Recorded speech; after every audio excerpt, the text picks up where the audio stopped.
নজর রাখবো পরবর্তী খবরের দিকে। ভোটার বাতিলের প্রতিবাদে মুখ্যমন্ত্রী মমতা বন্দ্যোপাধ্যায় যখন কলকাতায় ধর্নায় বসেছেন, ঠিক তখনই হাওড়ার শ্যামপুর থানার খারুবেড়িয়া গ্রাম পঞ্চায়েতের সামনে ধর্না দিলেন 7 জন ভোটার, যাদের মধ্যে 4 জন মহিলা। জানা গিয়েছে এই গ্রাম পঞ্চায়েতের নারায়ণপুর গ্রামে 151 নম্বর বুথে 7 জন ভোটারের নাম তালিকা থেকে বাতিল হয়েছে বলে জানিয়ে দেওয়া হয়েছে। এদের কেউই সংখ্যালঘু সম্প্রদায়ের নয়।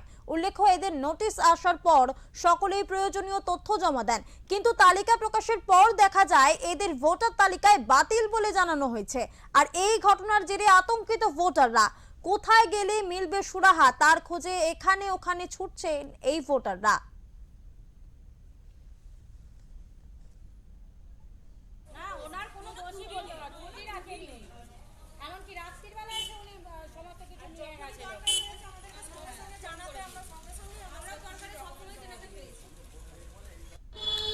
আমরা নারায়ণপুর গ্রামবাসী, আমাদের ভোটারের সমস্ত কিছু নমিনেশন সব কিছু জমা পড়েছিল, কিন্তু তবু আমাদের ভোটার তালিকায় নাম ওঠেনি, ডিলিট করে দিয়েছে একদম।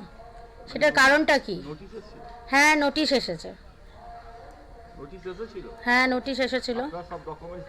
সমস্ত কিছু একবার ছেড়ে 3-4 বার দেওয়া হয়েছে। হ্যাঁ, তারপরেও একদম ডিলিট। তাও আবার কি, যিনি আমাদের বিএলও ছিলেন ওনাকে কোনো রকম কিছু জানানো হয়নি। 7টা পুরো ক্যান্ডিডেটকে ডিলিট করা হয়েছে। এখন তো আপনারা আতঙ্কিত আছেন। হ্যাঁ, প্রচন্ড পরিমাণে ভয় তো থাকবেই।